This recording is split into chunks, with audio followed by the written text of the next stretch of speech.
السلام علیکم. اذان دے دیں.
أشهد أن لا إله إلا الله وحده لا شريك له وأشهد أن محمدا عبده ورسوله أما بعد فأعوذ بالله من الشيطان الرجيم بسم الله الرحمن الرحيم يا أيها الذين آمنوا قوا أنفسكم وأهليكم نارا وقودها الناس والحجارة عليها ملائكة غلاظ شداد لا يعصون الله ما أمرهم ويفعلون ما يؤمرون يا أيها الذين كفروا لا تعتذروا اليوم إنما تجزون ما كنتم تعملون.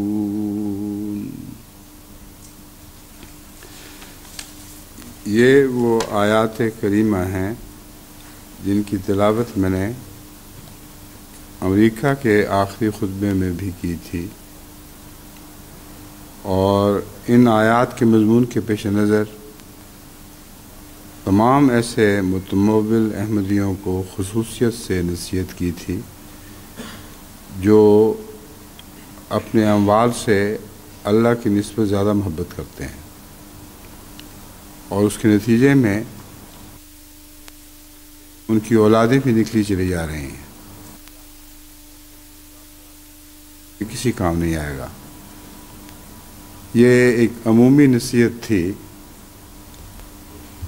لیکن اس کا یہ مطلب ہرگز نہیں کہ وہاں کی جماعت کے اکثر لوگ اس میں ان معنوں میں مبتلا ہیں کہ جماعت کے چندوں پر کوئی بد اثر پڑتا ہے، کیونکہ یہ لوگ جو محروم ہیں ان کی ادائیگیاں ان لوگوں کے مقابلے پر جو اللہ کی راہ میں ویسا ہی مال خرچ کرتے ہیں جیسا خدا ان کو عطا فرماتا ہے، وہ اتنی زیادہ ہیں کہ اگر ان کی ساری قربانیوں کو ایک طرف پھینک دیا جائے تو 1% بھی امریکہ کی جماعت کی آمد میں فرق نہیں پڑتا تھا، بلکہ یہ بھی مبالغہ ہوگا 1% کہنا بھی۔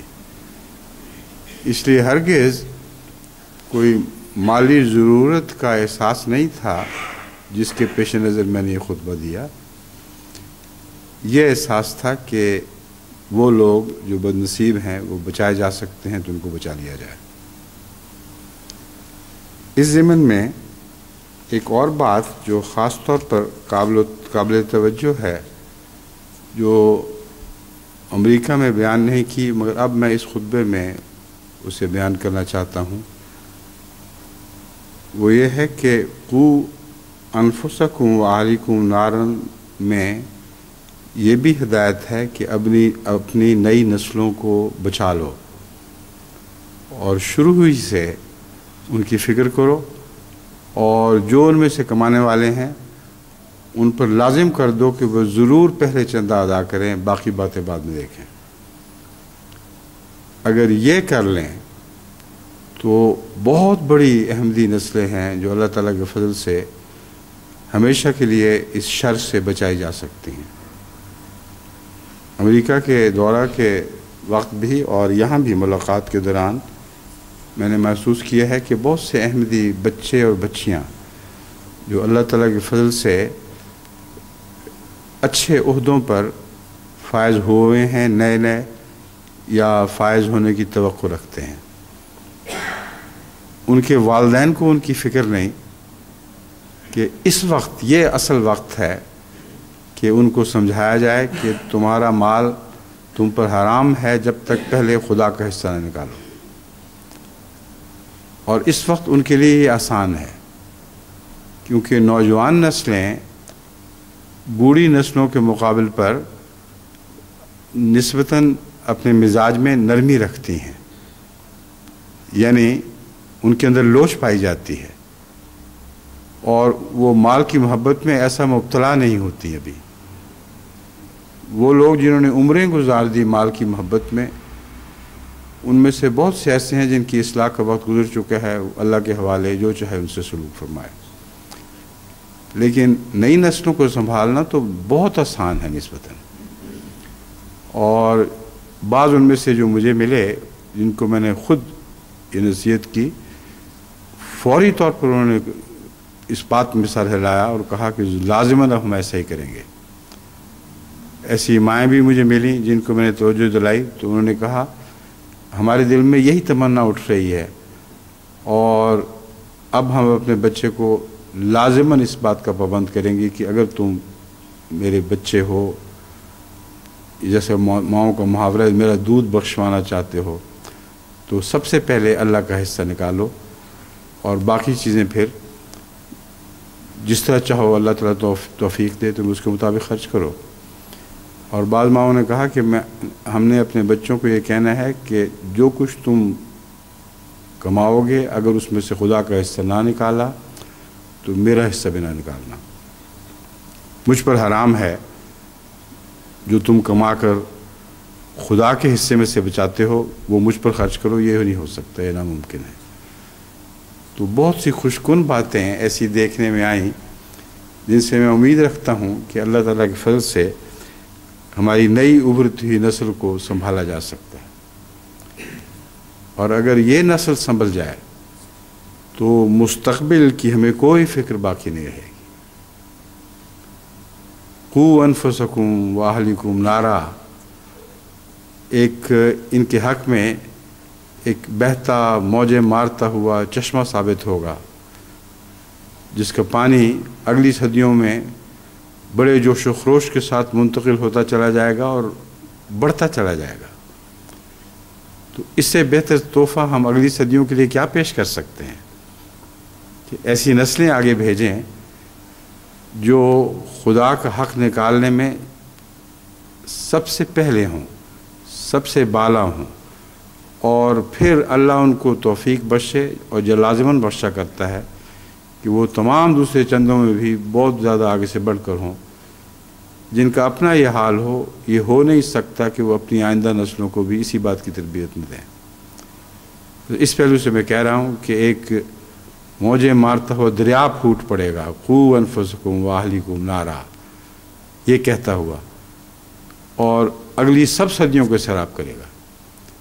تو میں امید رکھتا ہوں کہ جو لوگ میں امریکہ میں پیچھے چھوڑ آیا ہوں، اور وہ سب اب جو میرے مخاطب ہیں، تمام دنیا کے احمدی نوجوان، وہ اس جھنڈے کو اپنے ہاتھ میں مضبوطی سے تھام لیں گے اور سوچیں گے، اور یہ سوچنا چاہیے ان کو کہ اس نیکی کا بہت لمبا اثر ہے، ایک نا ختم ہونے والا فائدہ پہنچنے والا ہے، اور آئندہ وقتوں میں جماعت کو اس کی بڑی شدید ضرورت پیش آنے والی ہے۔ آپ دیکھیں گے کہ اگلے 10-15 سال کے اندر حالات ایسے پیدا ہو جائیں گے کہ ان نوجوانوں کی قربانیاں ساری جماعتی ضرورتوں کو سنبھال لیں گی۔ بس امید رکھتا ہوں کہ یہ نصیحت آپ کے لیے کافی ہوگی۔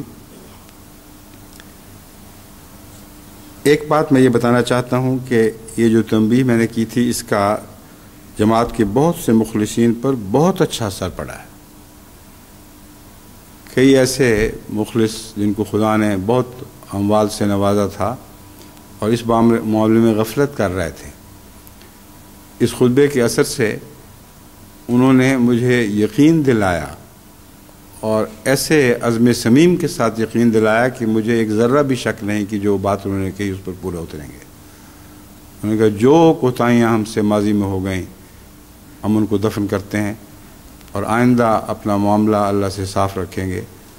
ان میں ایسے بھی ہیں جو اللہ تعالیٰ کے فضل سے بہت کمانے والے تاجر ہیں، اور تاجر کے لیے یہ کام مشکل ہے کہ اپنا حساب الگ رکھے، کیونکہ نفس ان تاجروں کو دھوکہ دیتا ہے، اور وہ صرف وہ خرچ اپنا سمجھتے ہیں جو تجارت میں سے نکال لیتے ہیں۔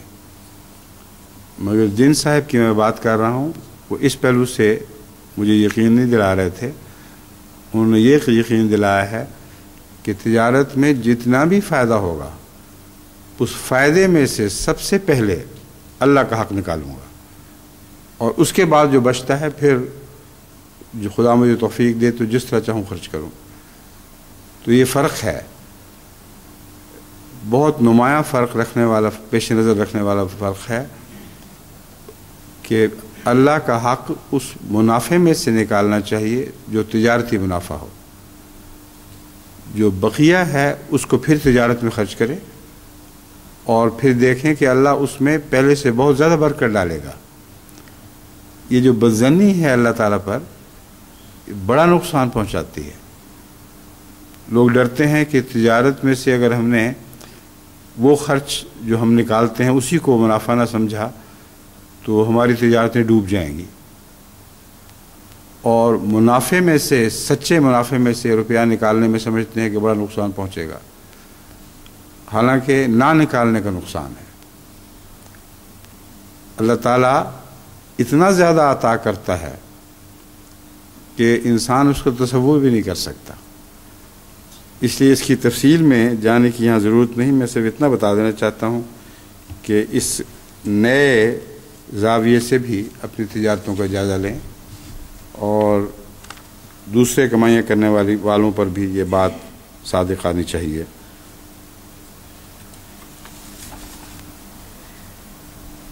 ایسے لوگ جو اس تنبیہ پر واپس لوٹے ہیں ان سے میری محبت ایک بے اختیار چیز ہے۔ ناممکن ہے کہ میرا دل ان کی محبت میں نہ اچھلے، جبکہ اللہ ان لوگوں کی محبت میں ایسی مثالیں دیتا ہے کہ آدمی حیران رہ جاتا ہے۔ حضرت صلی اللہ علیہ وآلہ وسلم کی ایک حدیث ابو ہریرہ سے مسلم کتاب التوبہ میں مروی ہے۔ اس مضمون کی اور بھی حدیثیں ہیں مگر میں میں نے یہ اس وقت چنی ہے۔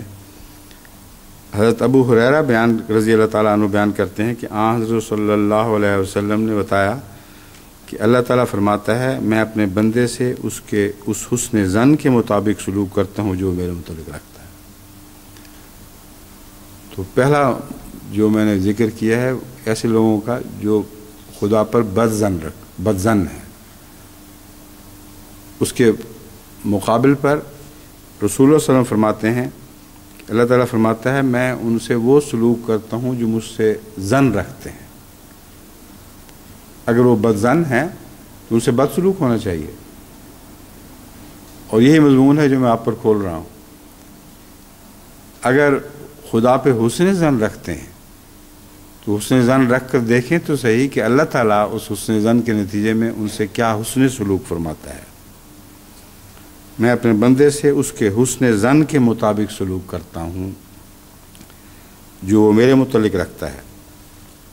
جہاں بھی وہ میرا ذکر کرتا ہے میں اس کے ساتھ ہوتا ہوں۔ خدا کی قسم، یہ رسول اللہ صلی اللہ علیہ وسلم کا فقرہ ہے، خدا کی قسم اللہ تعالیٰ اپنے بندے کی توبہ پر اتنا خوش ہوتا ہے کہ اتنا خوش وہ شخص بھی نہیں ہوتا جسے جنگل بیابان میں اپنی گمشدہ اونٹنی مل جائے۔ یہ ہے اللہ کی توقع آپ سے۔ اندازہ کریں کہ اللہ تعالیٰ اس طرح خوش ہوتا ہے جیسے وہ محتاج انسان جس کی اونٹنی اس سے کھوئی گئی ہو جنگل بیابان میں اور کوئی سہارا نہ اور وہ اسے مل جائے۔ اللہ کو کوئی احتیاج نہیں، اس کے باوجود وہ اپنے بندوں کی توبہ سے ان کے واپس آنے پر اتنا راضی ہوتا ہے۔ فرمایا جو شخص مجھ سے بالشت بھر قریب ہوتا ہے میں اس سے گز بھر قریب ہوتا ہوں، اگر وہ مجھ سے 1 ہاتھ قریب ہوتا ہے تو میں 2 ہاتھ قریب ہوتا ہوں، اور جب وہ میری طرف چل کر آتا ہے تو میں اس کی طرف دوڑ کر جاتا ہوں۔ تو کیا جماعت احمدیہ اپنے رب پر یہ حسن ظن نہ رکھے کہ خدا اس کی طرف دوڑتا ہوا چلا آئے، اور آئندہ صدیاں یہی نظارہ دیکھنا چاہتی ہیں کہ جب خدا جماعت کی طرف دوڑتا ہوا چلا آ رہا ہو، جب اللہ دوڑ کر آئے گا تو دنیا کی کیا مجال ہے کہ جماعت احمدیہ کو نظر انداز کر دے۔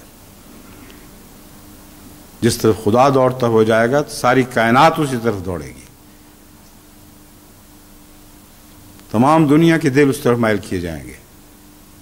ایک آندھی چل پڑے گی جماعت احمدیہ کے حق میں اور اس کی تائید میں، کیونکہ آسمان سے اللہ کی توجہ اس طرف ہوگی۔ تو یہ ساری باتیں بظاہر تھوڑی چھوٹی چھوٹی پیسے کی باتیں تھیں جن سے بات شروع ہوئی تھی، مگر اب آپ کو اندازہ ہو جائے گا کہ ہرگز محض پیسے کی بات نہیں، اگلے زمانوں کی ضرورتیں ہیں جنہیں ہم نے بہرحال پورا کرنا ہے، اور یہ چھوٹے چھوٹے مسائل ان ضرورتوں کا حل ہیں۔ یعنی مسائل تو ہیں مگر ان کو اگر توجہ سے غور کر کے ان کا حل تجویز کرنے کی کوشش کی جائے تو وہ آئندہ زمانے کی ضرورتوں کا حل بن جائیں گے۔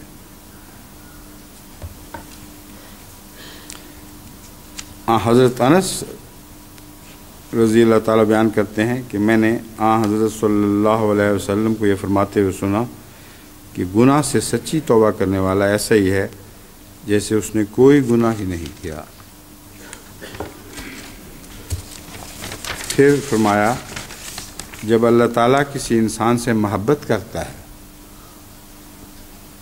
اب یہاں دوڑ کر چلنا، چل کر آنا اور اس کو واپس پا کر خوش ہونا، یہ اس مضمون کو ظاہر کر رہا ہے کہ اللہ تعالیٰ کو اس سے محبت ہو گئی ہے۔ جو اس کی خاطر کچھ قربانی کرتا ہے، اللہ اس سے اس قربانی سے بہت بڑھ کر اس سے پیار کرنے لگتا ہے۔ فرمایا جب اللہ تعالیٰ کسی انسان سے محبت کرتا ہے تو گناہ اسے کوئی نقصان نہیں پہنچا سکتا، اور گناہ کے بد نتائج سے اللہ تعالیٰ اسے محفوظ رکھتا ہے۔ پھر حضور نے یہ آیت پڑھی، اللہ تعالیٰ توبہ کرنے والوں اور پاکیزگی اختیار کرنے والوں سے محبت کرتا ہے۔ عرض کیا گیا یا رسول اللہ توبہ کی علامت کیا ہے؟ آپ نے فرمایا ندامت اور پشیمانی علامت توبہ ہے۔ اور ندامت اور پشیمانی تو اتنا مشکل کام ہے ہی نہیں کہ کسی بندے کے اختیار سے بڑھ کر ہو۔ ہاں، یہ خطرہ ضرور ہوتا ہے کہ بعض دفعہ ندامت اور پشیمانی سے وقتی طور پر انسان ایک گناہ سے رکتا ہے، مگر پھر بعض دوسری انسانی کمزوریوں کی وجہ سے وہ پھر اس میں مبتلا ہو جاتا ہے۔ یہ خطرہ ہے، ورنہ ندامت اور پشیمانی کو اختیار کرنا تو کوئی مشکل کام نہیں۔ حضرت اقدس مسیح موعود علیہ الصلوۃ والسلام اس مضمون کا ذکر کرتے ہوئے فرماتے ہیں، غرض قانون دو ہیں، ایک وہ قانون جو فرشتوں کے متعلق ہے، یعنی یہ کہ وہ محض اطاعت کے لیے پیدا کیے گئے ہیں، اور ان کی اطاعت محض فطرت روشن کا ایک خاصہ ہے۔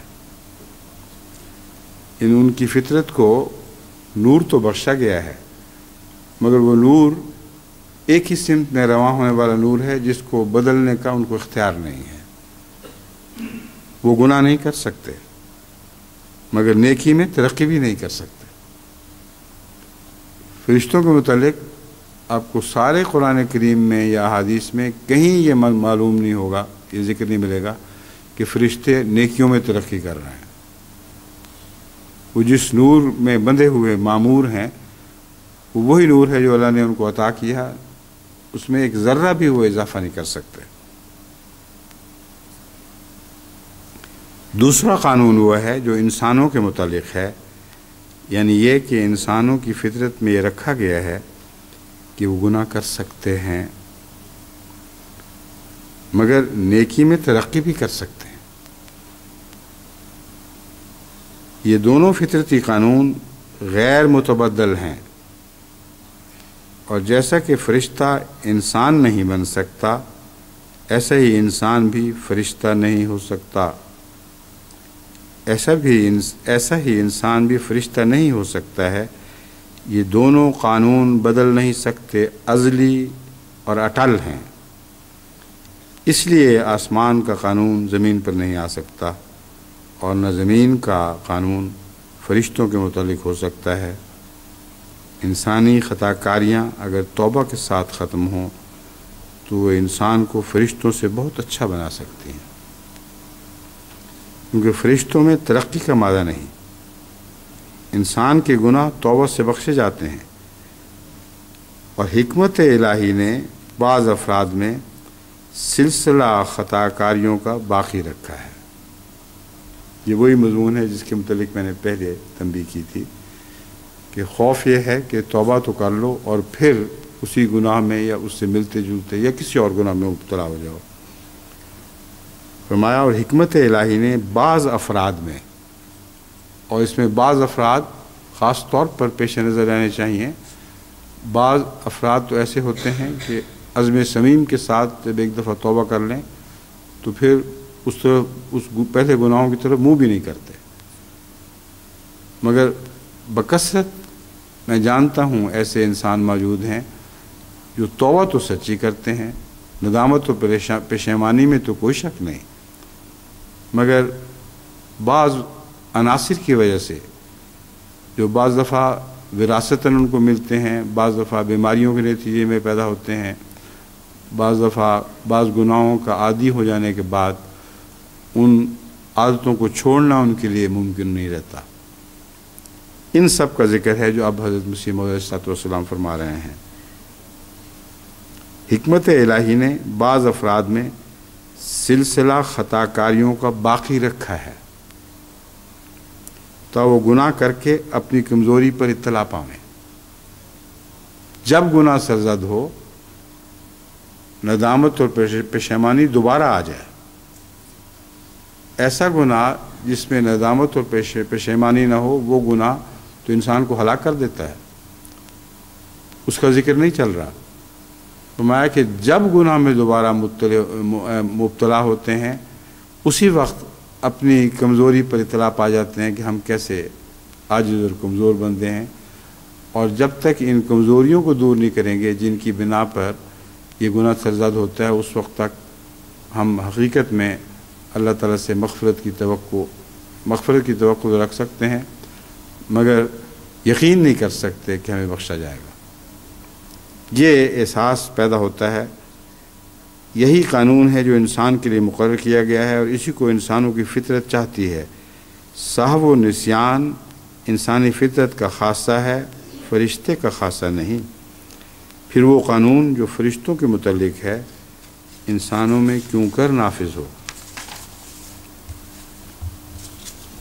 پھر حضرت مسیح علیہ السلام فرماتے ہیں، یاد رہے کہ انسان کی فطرت میں اور بہت سی خوبیوں کے ساتھ یہ عیب بھی ہے کہ اس سے بوجہ اپنی کمزوری کے گناہ اور قصور صادر ہو جاتا ہے۔ یاد رہے کہ انسان کی فطرت میں اور بہت سی خوبیوں کے ساتھ یہ عیب بھی ہے کہ اس سے بوجہ اپنی کمزوری کے گناہ اور قصور صادر ہو جاتا ہے، اور وہ قادر مطلق جس نے انسانی فطرت کو بنایا ہے اس نے اس غرض سے گناہ کا مادہ اس میں نہیں رکھا کہ تا ہمیشہ کے عذاب میں اس کو ڈال دے، بلکہ اس لیے رکھا ہے کہ جو گناہ بخشنے کا خلق اس میں موجود ہے اس کے ظاہر کرنے کے لیے ایک موقع نکالا جائے۔ اب جو گناہ بخشنے کا خلق اللہ تعالیٰ میں موجود ہے اس کے ظاہر کرنے کا ایک موقع نکالا جائے۔ یہ مضمون ایسا الجھا ہوا ہے کہ اس کے اوپر آریوں کے ساتھ اور دیگر مذاہب کے سرکردہ سربراہوں کے خلاف جنہوں نے اسلام پر حملے کیے تھے، حضرت مسیح موعود علیہ السلام نے بہت کچھ لکھا اور ایک باقاعدہ جہاد ان کے خلاف شروع کیا، ساری عمر جاری رکھا۔ اور یہ مسئلہ ایسا ہے جس کو یہاں کھولنے کی ضرورت ہے۔ اللہ کا اگر گناہ بخشنے کا خلق نہ ہوتا تو پھر آریوں کی یہ بات درست تھی کہ اللہ بخش نہیں سکتا، اور عیسائیوں کا یہ خیال بھی درست ثابت ہوتا کہ اللہ بخش نہیں سکتا۔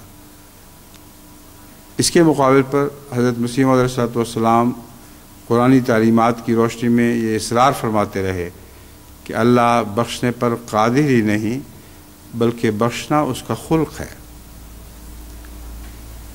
اور یاد رہے کہ یہ خلق اگر خدا کا نہ ہوتا تو بندوں میں خدا کی صفات کیسے ودیت ہوتی؟ اگر بندہ بخش سکتا ہے تو اس کے بخشنے کی صفت آئی کہاں سے؟ اور یہ ظاہر بات ہے کہ بندہ بخش سکتا ہے۔ ساری دنیا میں ایک عام تجربہ ہے کہ انسان جس کو بخشنا چاہے بخش سکتا ہے، بلکہ بعض دفعہ ضرورت سے زیادہ نرمی بھی دکھا دیتا ہے، جو اللہ تعالیٰ کے اندر ضرورت سے زیادہ کوئی صفت بھی موجود نہیں، مگر انسان اپنی کمزوری کی وجہ سے بخشنے میں ضرورت سے آگے بڑھ جاتا ہے۔ تو یہ بخشش اس کو ملی کہاں سے؟ اس کی فطرت میں کیسے ودیت ہوئی؟ اگر خالق کی فطرت میں نہیں تھی تو بندے کو بچنے کی استطاعت ہونی نہیں چاہیے تھی۔ یہ مضبوط دلیل تھی جس کو حضرت مسیح موعود علیہ السلام نے اسلام کی مدافعہ تلوار کے طور پر نیام سے ننگا کیا، اور تمام عمر اسلام کے دشمنوں کو اسی تلوار سے کاٹا ہے۔ بخشش لازماً خدا کی صفت ہے، ورنہ بندے کو عطا نہیں ہو سکتی تھی۔ جو گناہ بخشنے کا خلق اس میں موجود ہے، یہ خلق یہ ہے، اس کے ظاہر کرنے کے لیے ایک موقع نکالا جائے۔ اور سوال یہ ہے اسے ظاہر کرنے کے لیے موقع کیوں نکالا جائے؟ اس لیے بندوں کو گناہ گار کیا جائے تاکہ یہ خلق ظاہر ہو؟ یہ بھی ایک الگ مسئلہ ہے۔ دراصل جو خلق ہے یہ ایک طبعی صفت ہوا کرتی ہے جو از خود پھوٹتی ہے، جیسے پھول کا رنگ دکھائی دیتا ہے، اس کی خوشبو پھوٹتی ہے۔ اللہ تعالیٰ کی صفات کا پھوٹنا ایک طبعی امر تھا، لیکن یہ جو فرمایا کہ اس کے ظاہر کرنے کا ایک موقع نکالا جائے، یہ اس لیے کہ بندہ جو گناہ کر سکتا ہے اللہ نہیں کر سکتا، اس کے گناہ کو بخشنے کی خاطر خدا کے خلق بطور خاص ظاہر ہو، اور موقع یہ ہو کہ جب انسان گناہ میں مبتلا ہو کر دیکھے کہ میرے خدا نے مجھے بخشا ہے، تو اس کے اندر جو بخشش کا جذبہ ہے وہ اور زیادہ چمکے۔ یہ مقصد ہے جس کی بنا پر حضرت مسیح علیہ السلام نے فرمایا گناہ بے شک ایک زہر ہے، مگر توبہ اور استغفار کی آگ اس کو تریاق بنا دیتی ہے۔ اب جتنے زہر ہیں انہی سے تریاق بنتے ہیں۔ ان کو جب طبیب آگ میں جلاتا ہے تو اس کا زہریلا مادہ مر جاتا ہے، اور اس کے اندر سے ایک نئی صفت ظاہر ہوتی ہے جو اسی زہر کا تریاق بن جاتی ہے۔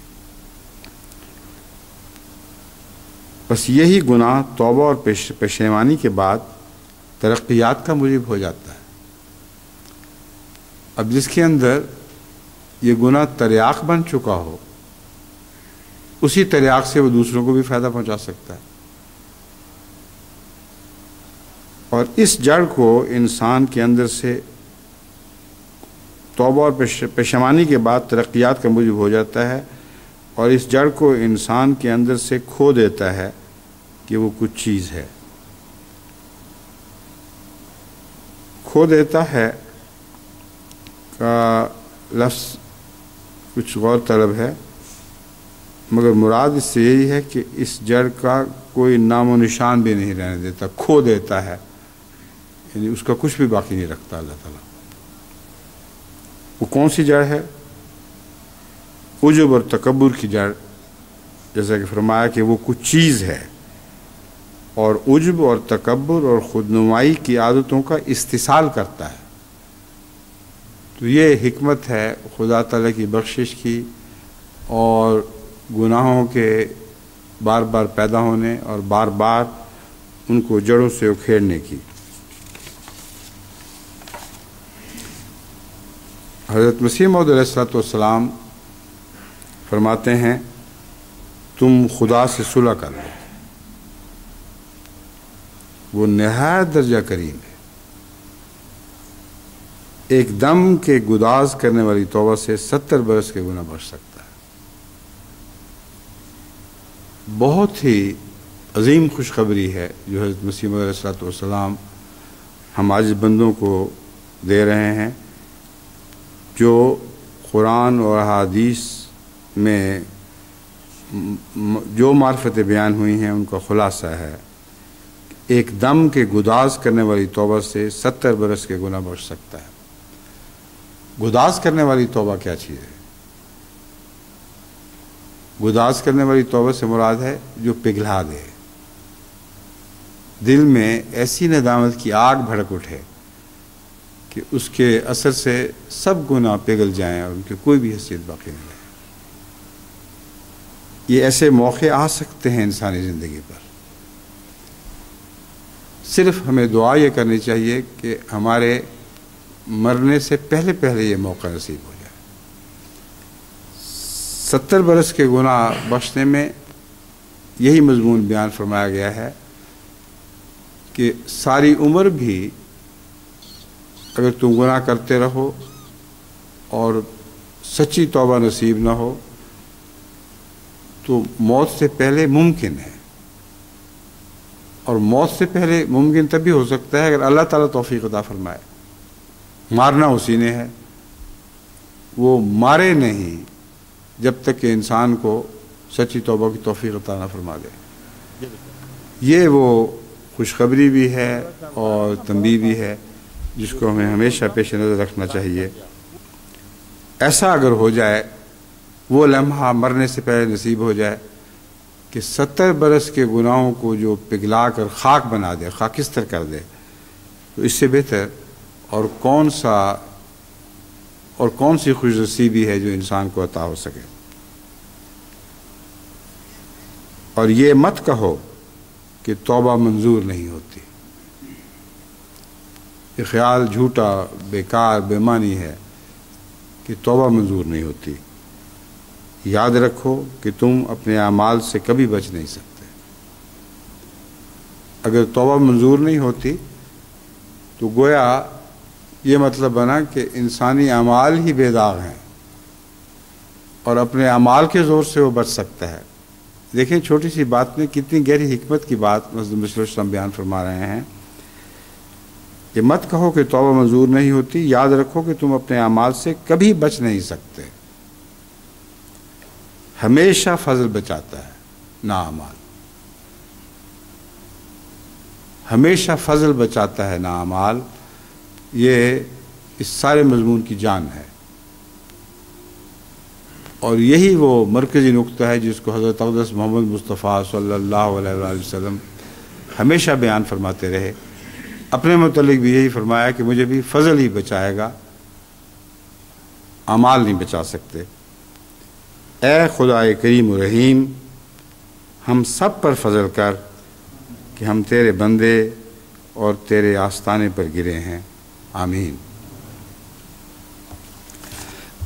اب جو تھوڑا سا وقت باقی ہے اس میں میں ایک ایسی بات کہنی چاہتا ہوں جو بظاہر تعسف پیدا کرنے والی بات ہے، مگر میں جماعت کو تنبیہ کرتا ہوں کہ جب تک اس بات کا، اس مضمون کو میں آخر تک کھول کر وضاحت سے بیان نہ کر دوں، وہ کوئی جلدی میں ایسا نتیجہ نہ نکالیں کہ جس سے وہ سمجھیں کہ اوہو یہ تو بہت فکر والی اور تعصب والی بات ہے جو آج ہمارے سامنے بیان کی جا رہی ہے۔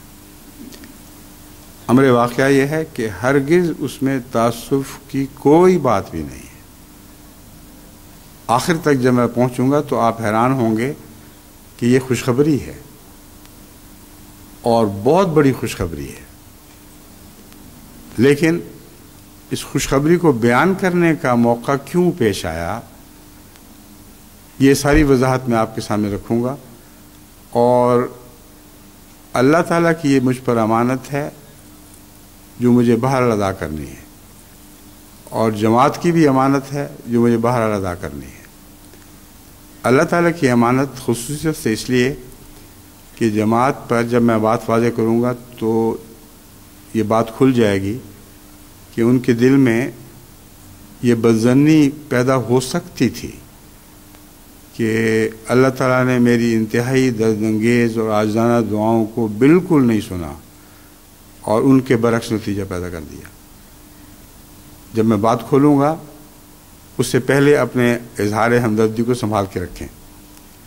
جب بات کھل جائے گی تو آپ حیران ہوں گے کہ بالکل برعکس معاملہ ہے۔ اور مجھے بہرحال یہ مضمون جو میرے لیے بیان کرنا جذباتی لحاظ سے مشکل ہے، بیان کرنا ہے کیونکہ یہ میری ذمہ داری ہے۔ عزیزہ طوبہ جو میری چھوٹی بچی ہے، اس کی شادی طلاق پر منتج ہوئی ہے اور یہ طلاق آخری صورت میں مکمل ہو چکی ہے۔ اب اس بات پر اظہار ہمدردی ہو سکتا ہے، مگر انتظار فرمائیں تو آپ مبارکباد دیں گے بلکہ نہ کہ ہمدردی کا اظہار کریں گے۔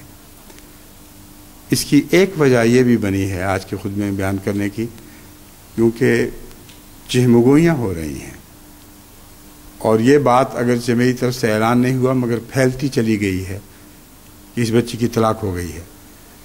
اس کے نتیجے میں وہ دبے لفظوں میں ہمدردی کا اظہار کر رہے ہیں جو مجھے تکلیف دیتا ہے، اور اس لیے تکلیف دیتا ہے کہ غلط ہمدردی ہے۔ اور خطرہ یہ ہے کہ جلسے پر آنے والے بہت سے لوگ، مرد خصوصاً عورتیں، میری اس بچی پر رحم کی نظریں ڈالیں گی جن کی اس کو کوئی ضرورت نہیں ہے۔ ان کی رحم کی نظریں بجائے فائدہ پہنچانے کے اس کو تکلیف دیں گی، اس لیے اپنے اس رحم کو سنبھال کر رکھیں۔ اللہ کا رحم بہت کافی ہے جو ہو چکا ہے، اور اس پر ہم خدا تعالیٰ کے فضل سے پوری طرح راضی ہیں۔ اب اس مضمون، اس وضاحت کے بعد اب میں آپ کے سامنے یہ بات کھولتا ہوں کہ اس سے پہلے میری جتنی بچیوں کی بھی شادیاں ہوئی ہیں، آپ اس وقت کی ویڈیو اگر دیکھیں جو میرے پاس موجود ہیں تو آپ حیران ہوں گے کہ میں نے بہت ہنستے کھیلتے ہوئے خوشی سے ان کو رخصت کیا تھا. کوئی غم کا کوئی اثر نہیں تھا. مائیں روتی ہیں بچی کی جدائی پر، مگر یہ موقع خوشی کا موقع ہے کہ اللہ تعالیٰ نے ان کے لیے آئندہ زندگی کی خوشیوں کے بہت اچھے سامان پیدا کر دیے، اس لیے رونے کی کوئی وجہ نہیں تھی. اس شادی کی جو تصویریں دنیا میں پھیلی ہیں اس میں جماعت نے اس وقت بھی یہ محسوس کیا اور بعد میں بھی مجھے لکھتے رہے، لیکن ان کے لیے یہ بات مہمہ بنی رہی کہ کیوں ایسا ہوا کہ میں نے اس موقع پر بہت ہی دردناک صورت اختیار کیے رکھی، اتنی کہ اپنا غم کو برداشت کرنا اور سنبھالنا بعض دفعہ میرے قابو میں نہیں رہتا تھا. اس لیے میں کوشش کر رہا تھا کہ زیادہ بات بھی نہ کروں تاکہ دل کا غم پھوٹ نہ پڑے. اس کو رخصت کرنے میں غم کیا تھا؟ غم اس بات کا تھا کہ شروع سے جب سے یہ رشتہ تجویز ہوا تھا ایک لمحہ بھی مجھے اس رشتے کی کامیابی پر یقین نہیں تھا، بلکہ برعکس یقین تھا کہ ناممکن ہے کہ رشتہ کامیاب ہو. وہ وجوہات جن کی وجہ سے مجھے یقین تھا ان میں اللہ تعالیٰ کی طرف سے کچھ ایسی رویا تھیں، بعض کشوف بھی تھے جن سے مجھے یقین ہو چکا تھا کہ یہ رشتہ مناسب ہے ہی نہیں. پھر یہ رشتہ کیوں کیا گیا؟ یہ سوال پیدا ہوتا ہے. یہ اس لیے کیا گیا کہ اس بچی پر تمام دنیا سے جس خاندان میں یہ رشتہ ہوا ہے ان لوگوں نے براہ راست اثرات ڈالے اور اتنا زیادہ اس کو یقین دلایا کہ تمہارے لیے یہی ایک موقع ہے جو اس رشتے کے نتیجے میں تم خاندان میں آ سکتی ہو، ورنہ تمہیں خاندان کا کوئی رشتہ نصیب نہیں ہو سکتا. اب اس بچی کو دل میں یہ تبھی خواہش تھی کہ حضرت مسیح علیہ السلام کے خاندان ہی میں بیائی جاؤں، اور یہ جو دباؤ تھے اس کی وجہ سے ایک لمبا عرصہ سخت کرب میں مبتلا رہی. آدھی رات کو مجھے اٹھ کے جگاتی تھی کہ میں کیا کروں، مجھے کچھ سمجھ نہیں آ رہی. خواب میں بھی اللہ تعالیٰ نے تنبیہ کی تھی، لیکن اس کے باوجود سمجھتی تھی کہ جو کچھ میرے سامنے بیان کیا جا رہا ہے وہ میرا مستقبل اب یہی ہے، میں کسی اور جگہ جا نہیں سکتی. اور اتنا زیادہ یقین دلایا گیا تھا کہ ہم سب اس بات کے ضامن ہیں کہ تم خوش رہو گی، اپنا گھر بنا کے رکھو گی، گھر میں راج کرو گی، کہ ان باتوں نے اس کو بہت زیادہ اس رشتے کی طرف مائل کر دیا. اور میرے لیے ایک روک تھی، باوجود اس کے کہ اللہ تعالیٰ کی طرف سے مجھ پہ دل پر یہ قطعیت کے ساتھ یہ بات گاڑ دی گئی تھی پہلے دن سے ہی کہ رشتہ ہرگز اس بچی کے لیے مناسب نہیں ہے. پھر بھی میں کیوں آخر مانا، یہ ایک غلطی تھی اور اس غلطی کا خمیازہ بھگتنا پڑا. اور یہی غلطی تھی جس کے نتیجے میں پھر وہ دعائیں قبول نہیں ہوئیں جن کو بظاہر قبول ہونا چاہیے تھا. جب اللہ تعالیٰ خود خبر دے چکا ہو کہ یہ مناسب نہیں ہے، ہرگز نہ کرو، اور طبی طور پر دل میں بھی مسلسل تردد ہو، اس کے بعد میرا اس کو اس گھر میں رخصت کرنا ایک بنیادی غلطی تھی جس کی طبی سزا خدا تعالیٰ کی طرف سے ملنی تھی. اور وہ جو دعائیں قبول نہیں ہوئیں ان کی بنیادی یہ وجہ ہے کہ اللہ کی تقدیر میں مناسب ہی نہیں تھا، تو غیر مناسب دعائیں کیسے قبول کرتا. اب یہ مسئلہ بھی آپ لوگ خوب اچھی طرح سمجھ لیں کہ بعض دفعہ دعائیں اس لیے قبول نہیں ہوتی کہ اللہ کے نزدیک ان کا قبول ہونا مناسب ہی نہیں ہوتا. خواہ کتنے درد و گریہ زاری سے آپ دعائیں کریں وہ کوڑی کے بھی اثر نہیں دکھائیں گی. اگر اللہ آپ کا ہمدرد ہے تو فیصلہ وہی فرمائے گا جو آپ کے لیے بہتر ہے. تو یہ سارا جھگڑا تھا جس کو اب کھولنا جماعت پر ضروری تھا، ورنہ اس وقت کی آپ ویڈیو دیکھیں جو کئیوں کے پاس محفوظ ہوگی تو ایک عجیب سا نظارہ دکھائی دے رہا ہے. ساری دنیا مجھے اس وقت دیکھ رہی تھی کہ یہ شادی یونیک ہے. یعنی جب سے دنیا بنی ہے، جب تک دنیا رہے گی، ایسی شادی دوبارہ نہیں ہو سکتی. اور اس بات میں یونیک کہنے میں ان کی وجہ یہ تھی کہ جس درد کے ساتھ، دعاؤں کے ساتھ اور نغمات کے ساتھ میں نے اس کو رخصت کیا، اس نے ایک عجیب سما بنا دیا تھا. ایسا سما بنا دیا تھا جس سے جماعت بے انتہا متاثر تھی، لیکن حقیقت حال نہیں جانتی تھی.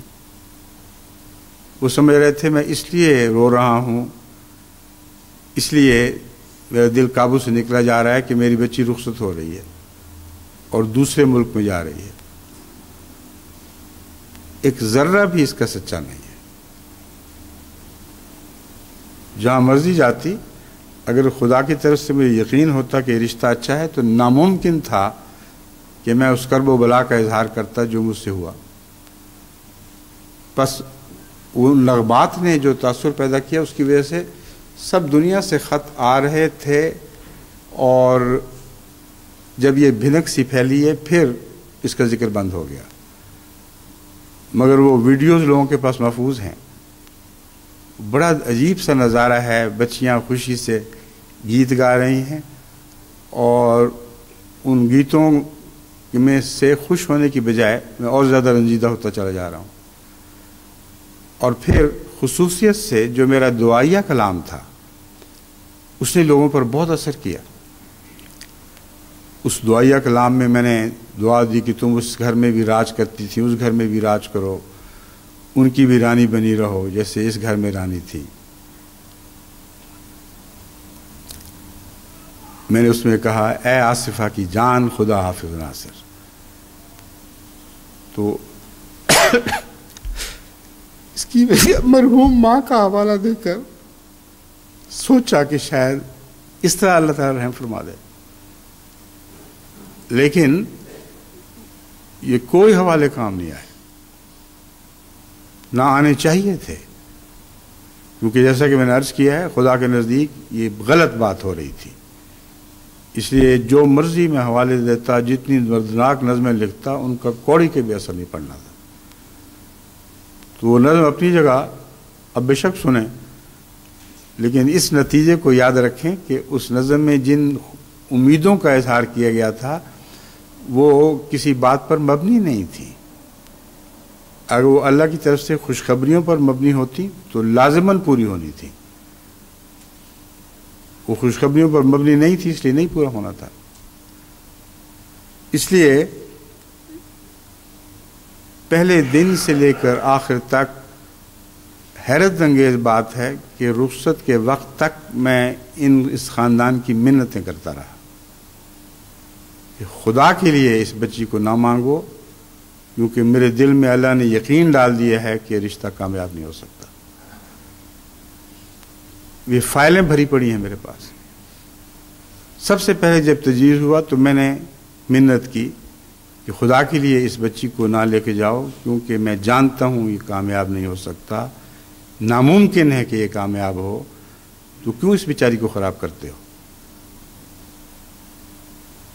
وہ یہی اصرار کرتے رہے، بلکہ جیسا کہ میں نے بیان کیا ہے، مجھ پر جو دباؤ ڈالا جا رہا تھا وہ خط و کتابت کے ذریعے، وہ صرف پاکستان سے نہیں بلکہ دنیا بھر میں ان کے جتنے رشتہ دار ہیں وہ سارے مسلسل مجھے یقین دلانے کی کوشش کرتے رہے آخر وقت تک. کیوں کر رہے تھے؟ ظاہر بات ہے کہ ان کو پتہ تھا کہ میں ہرگز اس کا قائل نہیں ہوں، اور ادھر بچی پر یہ اثر ڈالا جا رہا تھا. یہ وجوہات تھیں کہ جس کی وجہ سے مجھے دعاؤں کے ساتھ رشتہ یعنی اس کو رخصت کرنے کی توفیق بھی ملی، لیکن یہ بھی معلوم ہو گیا کہ جب اللہ تعالیٰ تقدیر ظاہر فرما چکا ہو تو ہرگز اس کے خلاف کوئی اقدام نہیں کرنا چاہیے. اگر کرو گے اس کی سزا پاؤ گے. اس پس منظر میں اس بچی کا خیر و عافیت سے واپس گھر آ جانا یہ خوشخبری ہے، یہ بد خبر ہے. اور اللہ تعالیٰ کا ایسا انتظام کرنا کہ اس کو کسی ایسے بندھن میں نہیں باندھ دیا، مثلا بچہ بھی ہو سکتا تھا جس کے نتیجے میں اس کی باقی زندگی بیکار گزرتی.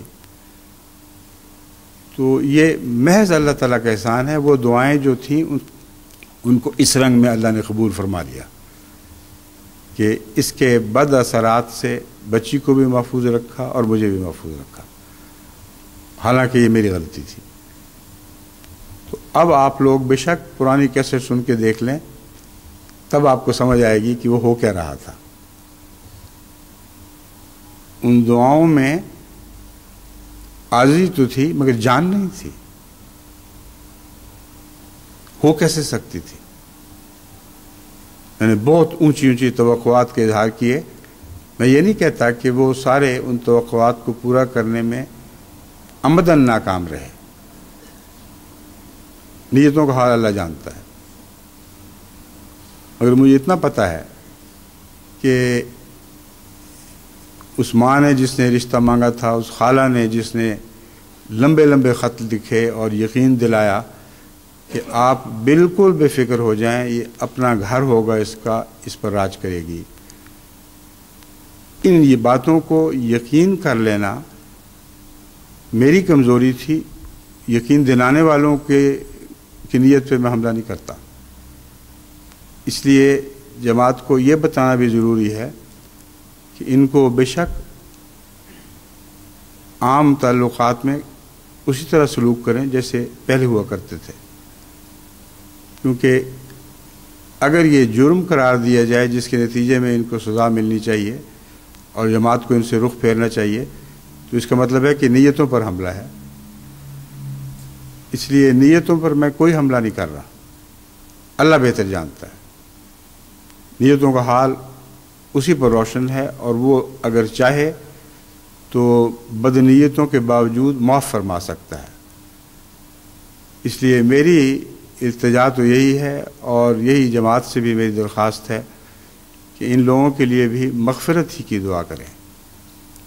ابھی جو مضمون گزرا ہے وہ مغفرت ہی کا تو مضمون تھا. تو اگر وہ مضمون ہم سمجھ نہ سکیں اور اپنے معاملات میں اس کا اطلاق نہ کریں تو پھر اللہ تعالیٰ سے بہتر مغفرت کی توقع بھی نہیں رکھ سکتے. اس لیے جہاں تک ہو سکے اپنے جذبات پر قابو رکھیں اور مغفرت کا سلوک کریں. اور آنے والے جتنے بھی جلسے پر ہیں اب وہ اس کے بعد اس نصیحت کو خاص طور پر پیش نظر رکھیں کہ ہرگز ایسی چہمگوئیاں نہ کریں جن کے نتیجے میں جگہ جگہ جواب دینے پڑ رہے ہوں. میں ابھی سے بات کھول رہا ہوں. اور عورتوں کی جو عادت ہے اس سے میں ڈر رہا ہوں. عورتوں میں یہ عادت ہے کہ ہائے بیچاری، وہ دیکھو یہ توبہ بیٹھی، ہائے اس بیچاری کی شادی کامیاب نہیں ہوئی. تو بیچاری کیا، اللہ کا فضل ہے جو نہیں ہوئی، کیونکہ ہو سکتی نہیں تھی. اور تمہارے رحم کی نہ صرف یہ کہ ضرورت نہیں بلکہ اس سے اس بچی کو تکلیف پہنچے گی. جب بھی کسی نظر کو دیکھے گی کوئی یوں کر کے دیکھ رہی ہے، او ہو یہ تو وہی ہے، تو اتنا اس کا دل گھبرائے گا. تو اگر آپ واقعتاً مجھ سے محبت کرتے ہیں اور اس بچی سے پیار رکھتے ہیں تو اس بات کو ایسے دل سے نکال دیں جیسے کوئی واقعہ ہی نہیں گزرا. اس کو آزادی سے جلسہ منانے دیں، کھیلنے کودنے دیں، جہاں چاہے جائے، جہاں چاہے پھرے، جماعتی نظام کے تابع. اور اس کو ہرگز اس طرح نظر انداز کر دیں جیسے کوئی واقعہ ہے ہی نہیں. بالکل تعجب کی کوئی نگاہ بھی اس پہ نہ ڈالیں. اس سے بڑا احسان آپ لوگ نہیں کر سکتے. تو یہ وجہ بھی تھی کہ میں نے سوچا تھا کہ جلسے سے پہلے یہ جماعت پر خوب وضاحت کر دوں، کیونکہ اب وہ دن آ رہے ہیں جن میں لوگوں نے جگہ جگہ سے آنا ہے. طرح طرح کی عورتیں آئیں گی جو اپنی عادت سے مجبور ہیں. تو ان کو میں کہہ رہا ہوں اس عادت کا قلع کما کریں. ویسے بھی اچھی عادت نہیں ہے. ہمارے ملک میں یہ بد عادت ہے، غیر ملکوں میں نہیں ہے، بہت کم ہے نسبتاً. لیکن ہمارے ملک کی عورتوں میں تو اتنی گندی عادت ہے کہ کسی کو کوئی بیماری لاحق ہو تو اس کو بھی اتنا بڑھا چڑھا کر دیکھتی اور بیان کرتی ہیں کہ اگر بیمار نہیں بھی تھا تو ان کی بار بار کی جو کیا کہتے ہیں اس کو، بار بار کی تجویز سے کہ یہ ہو گئی ہوگی بیماری، بعض وہ بیماری بن بھی جاتی ہے کیونکہ ہپنوٹک اثر ہوتا ہے، اس کو ہپنوٹزم کہا جاتا ہے۔ تو عورتوں میں یہ بیماری عام ہے، یہ صرف اس شادی کی بات نہیں ہے، ہر معاملے میں بے وجہ دخل دیتی اور سقراط حکیم بن جاتی، مشورے بھی بے شمار جو غلط، اور بیماری کا سمجھنا بھی غلط، اور غلط سمجھنے کی وجہ سے جب وہ بار بار اسی کا ذکر کرتی ہیں تو ایسے لوگ جو فطرتی طور پر نسبتاً کمزور ہوں ان پر اس کا اثر پڑ جاتا ہے۔ چنانچہ میرے تجربے میں ہے، اور ہومیوپیتھک کتابوں میں بھی ہمارے بکثرت یہ بات لکھی ہوئی ہے کہ سجیشن کو اگر ریپیٹ کیا جائے، بار بار ایک بات کو اصرار کے ساتھ کہا جائے تو انسانی فطرت اس سے متاثر ہو کر اپنے دفاع کی طاقت کھو دیتی ہے، اور واقعتاً بہت گہری بیماریاں اس کے نتیجے میں پیدا ہو جاتی ہیں۔ تو یہ جو میں اس وقت جماعت کو سمجھا رہا ہوں عورتوں کو خصوصیت کے ساتھ، اس معاملے کا صرف اس بچی سے تعلق نہیں، ایک ایسی بد عادت سے تعلق ہے جس کا دنیا کو بہت نقصان پہنچ چکا ہے، اور آئندہ بھی اگر عورتوں نے اپنی اصلاح نہیں کی تو یہ نقصان پہنچے گا۔ تو اسی بہانے خدا تعالی نے مجھے اس نصیحت کی بھی توفیق عطا فرما دی ہے۔ میں امید رکھتا ہوں کہ احمدی خواتین جس جگہ کی بھی ہے وہ اپنے دل کو اور اپنی نظروں کو سنبھال کر رکھیں گی، بے ضرورت لوگوں کے معاملے میں دخل اندازی نہیں کریں گی۔ کتنا ہی دل میں جوش اٹھے وہ اپنے جوش کو دبا کے رکھیں گی، اپنی فکر کریں، اپنے بچوں کی فکر کریں، اپنے میاں کی فکر کریں، اپنے عزیزوں کی فکر کریں، وہ آپ کا حق ہے، اور وہ بھی ضرورت سے زیادہ نہ کریں، کیونکہ وہاں بھی اگر آپ نے ضرورت سے زیادہ فکر کیا تو اس کا نقصان پہنچے گا۔ بعض ماؤں نے اپنے بچوں کو اس وجہ سے نقصان پہنچایا ہے کہ ان کی ہمدردی کی وجہ سے ان کی بیماریوں کو بہت بڑھا چڑھا کر سمجھا، اور بڑھا چڑھا کر سمجھا اور اس بچے پر گویا یہ ظاہر کیا کہ تم اتنے بیمار ہو۔ جب مجھے علم ہوا اور میں نے سختی سے اس بات سے روکا تو آپ حیران ہوں گے کہ بچے بالکل ٹھیک ٹھاک ہو گئے،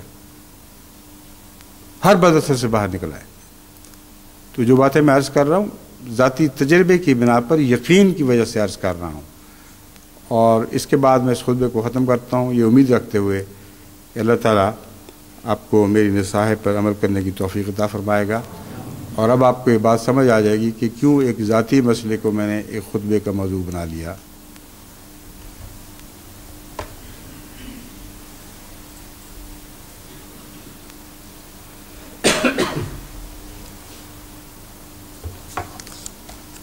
الحمد لله نحمده ونستعينه ونستغفره ونؤمن به ونتوكل عليه ونعوذ بالله من شرور أنفسنا ومن سيئات أعمالنا من يهده الله فلا مضل له ومن يضلله فلا هادي له ونشهد أن لا إله إلا الله وحده لا شريك له ونشهد أن محمدا عبده ورسوله عباد الله رحمكم الله إن الله يأمر بالعدل والإحسان وإيتاء ذي القربى وينهى عن الفحشاء والمنكر والبغي يعظكم لعلكم تذكرون اذكروا الله يذكركم وادعوه يستجب لكم ولذكر الله أكبر.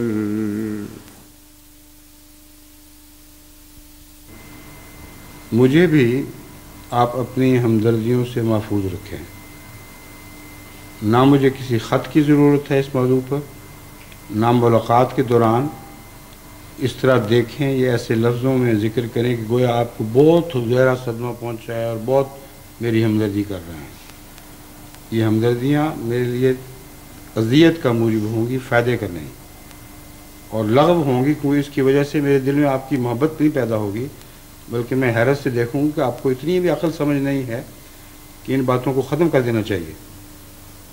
اس لیے اگر ملاقات کے دوران بھی کسی شخص نے اس بات کو چھیڑنے کی کوشش کی، بعض لوگوں کو شوق ہوتا ہے یہ دکھانے کا کہ ہم آپ کے زیادہ ہمدرد ہیں، تو اسی وقت میں ملاقات ختم کر دوں گا، اگلی بات کہنے کی بھی اجازت نہیں دوں گا.